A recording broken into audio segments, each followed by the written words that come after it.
Well, we'll start over here. Go ahead and introduce yourself, my friend. What's up, guys? Keith Hirschman, drums. Tack, frontman. Skylar guitar, You play guitar too, buddy. The egocentric frontman. Did you hear that? I'm the frontman. He plays guitar, he sings, he does a lot of stuff right. Don't let him discredit We're himself. starting off well. Okay, go ahead. Skylar guitar, bass. Daryl, guitar. We'll sing. And you guys are. Razor Wire Halo. That's awesome. And hey, we can do an ID later, and so you can do that all. That's awesome. It's awesome. Okay, so how did the band get together? We'll start there. 2001 I formed it. Brought Skylar in 2005. Daryl was 2011, 12. And Keith we got in last February. So, what is the goal of Razor Wire Halo? Is there a... You know what? A goal? I'd say right now we're on short-term goals. I wouldn't say long-term goals, short-term goals.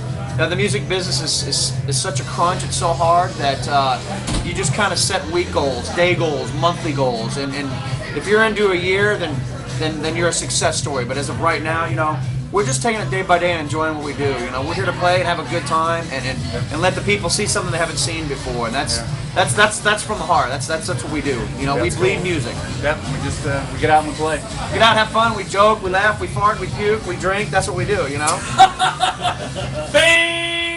Most of that's Keith. Most of that's me though.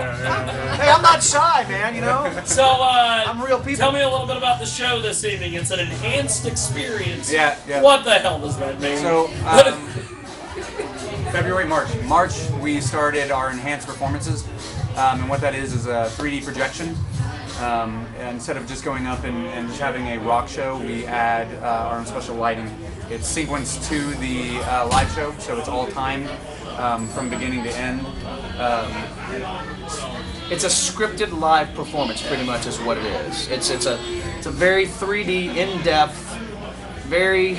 You want to watch it. Basically. It's all choreographed. You can't turn around and talk. Yeah, you can't turn around and talk to somebody because you will miss something. Yeah. You will miss it. It's like going to a Pink Floyd show. It's like going to a Nine Inch Nails show. You know, it's not like an AC/DC show where you can go and come back when they're playing the same damn song, 15 times in a row. Don't get me wrong, I love AC/DC, but an enhanced show is exactly what it is. You know, it enhances the show. It enhances the visual experience, and it keeps people's attention. And the difficulty level is astounding for us because there's no room for error. Keith has to be on the whole time. We all have to be on.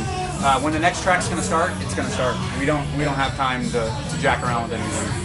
If something muffs up, we're in a lot of trouble. Let's put it that way. So it takes a lot of practice. It takes a lot of practice. It takes a lot of hours, and it takes a lot of dedication. You know, our boy Drew back there. You know, all of us have worked hard. You know, they had this together before I joined the band. I came in the band in February of this year. They had opened for a previous band of mine, and we hit it off. And I hit them up. They needed a drummer. I wasn't doing anything at the time, and so here we are. You know, almost a year later. You guys did radio with us earlier today. Yep. Correct, we did. And the Rob Sabi had a question after you guys left. Okay. What separates you guys from all the other bands in Kansas City? Now the sound that we're headed to, the production we just got out of the studio. We played a couple tracks for you previously. Yep. That's where we're headed. That's what separates us. Setting a bar level and going to that level, and then setting another bar level, going to that level. There's several things about what we do, and like you're saying, small goals of continuously pushing each other to become better musicians, perform live better production value. That's why we went to Mark Jordan and started having him be our producer. You can't say I want to be here. You got to do all these pieces to get to that point. And so, not only challenging ourselves, but we challenge every other band around us that plays with us to be that much better because we're challenging ourselves. Everybody has to bring something to the table and be better than they did last week. Daryl has to come better prepared next time than he did. Skylar's got an awesome brand new P bass that she loves, and the last bass she had was like carrying around a cannon. You couldn't even see her, but now she plays better, things sound better. It's about coming together as a unit. It's like building a football team. I compare music a lot of times to football teams. you're only as good as your coach. You're only as good as your quarterback. Quarterback's only as good as his offensive line. So that's kind of where we're at. You know, we're only as good as the drummer. We're only as good as the guy who writes the songs. You know, we're only as good as Daryl who plays leads. You know, and Skylar plays bass. All those elements are key ingredients to what we're about and what we're gonna do. Okay. Well, I have a couple final questions, but I'm going to ask individual questions. You got it. All right. First one, give me a little bit of your musical history. Well, I'm 109 years old. And I started playing music in 1912. I'm kidding.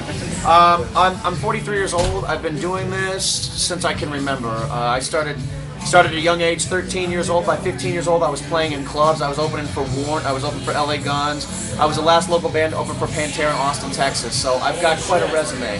I also play in a band called Black December. Yes, small push right there. And 16, but it wasn't for 16 volt, we wouldn't have met. So everything is a building block. I live, I eat, and I breathe, and I live drums. That's just what I do. I want to just play. There's no egos here. There's no modest or anything like that. It's just about me being me, and they know that. I bring me to the table. That's it. I'm a jokester, but when it comes to getting behind that drum kit, don't mess with me. I'm the real deal. What are your musical influences? I have a lot of musical influences. Nine Inch Nails will be one of them. Stabbing Westward, Gravity Kills, Soundgarden, Alice in Chains. More recent things would be Muse, even though that's more Daryl's thing. Muse is definitely an influence on that. It's kind of a wide spectrum, but it's a lot of the industrial '90s rock was a huge influence. But over the years, I've picked up things that I started liking, like Death Cab for Cutie is actually kind of an odd one for me, but I really like it. You know, it really. But again, bringing things to the table, not to interject, but bringing things to the table. Each one of us injects a new band into somebody's world, you know, that might help us broaden that spectrum. I'm a metal guy. I'm not gonna lie. I'm a hard-hitting son of a bitch, you know. But bringing that to the table help these guys develop more skills, and that's what we're going to do. Is we're going to develop with each other. We're going to grow together. We're going to become that #1 unit. Yeah, exactly. And with you coming in and hitting hard on the drums, that's going to give us that power we need from behind.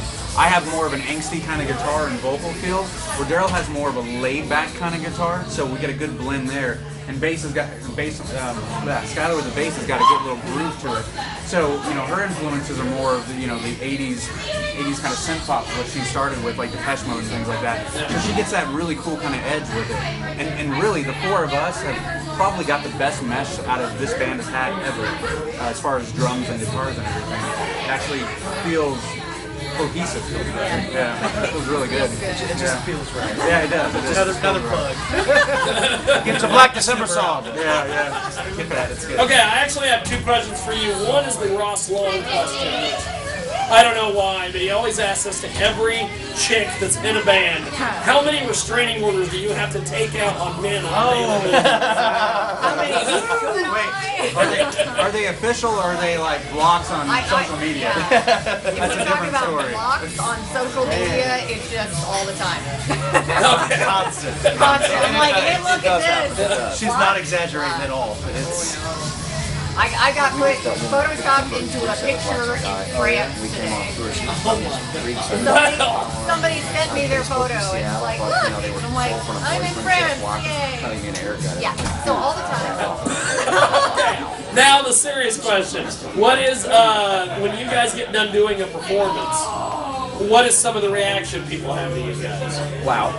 Yeah, That's your question. That's your question. Answer away. That's your question. You get a lot of it. I do get a lot. I think people can see me, but they come up to me all the time. They just You're like the Little Red Riding Hood of metal. they tell me it's This week it's red. yes, this week. It was it'll just change. purple. It was purple and pink and blue.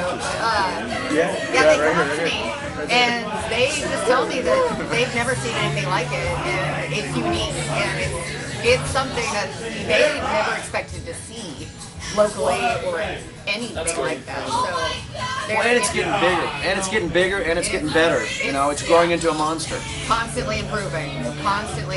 So I get a lot of good feedback, a lot of stuff. shock.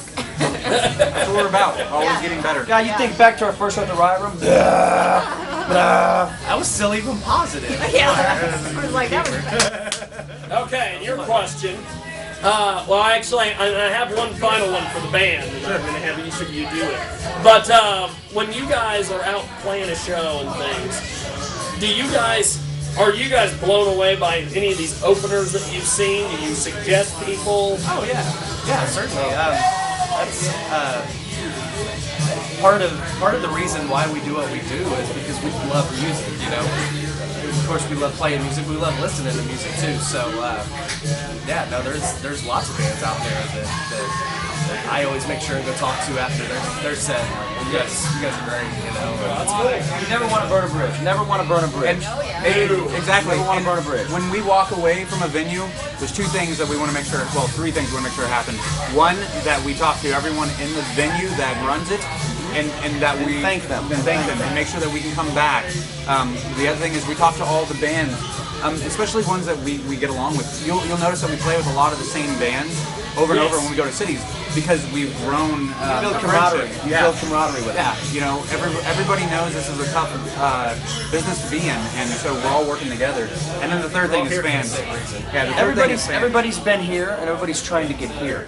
So you know, I'm old school, and I'm a scratch my back, scratch your kind of guy. You know, and there's been a big gap in that lately with some of these bands out there, and there's not specific names, but some people, you know, used to be, man, you need a pedal, you need an amp, no problem, you know. Now it's like, dude, you're not getting none of my stuff, you know. It's like, hey, that's fine, I understand that, you know, but I'm old school, and it's about helping the other guys out, you know, and we've all been there, and you know, we're still here. We're going to look for those big people, and these people here are going to look for us to help out, you know. So the biggest thing is saying thank you and of being so appreciative of just being able to do what we love to do.